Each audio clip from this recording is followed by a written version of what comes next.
አሜን ሥላሴ ያጽና አሜን ያለውን አሜናችንን ይቀበልልን አሜን ያላሉትን ወደ አሜን ሥላሴ ይመልስልን ቅዱስ ሥጋውን ክቡር ደሙ ወርዶ እንደተመለሰ መዓቱን በእንጨቱ ቁጣውን በቅዱስ ይመልስልን በዚህ ቅዱስ ስፍራ ቆማችሁ የጸለያችሁ ያመሰግናችሁ ያስቀደሳችሁ በረከተ ሥጋ በረከተ ነፍስ ያድላችሁ ዛሬ ወደ መታሰብ የተደረገላቸው የአመተ ሥላሴ በቤተ ማርያም ነፍሳቸው አብርሃም ይስሐቅ ያዕቆብ አጠገብ ያሳርፍልን ወራቢን አስፈራቢ የሚጠብቅልን ከሊቀ መላእክት ከቅዱስ ገብርኤል ረድኤት በረከት ያሳትፈን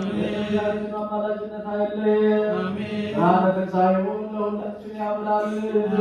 አባ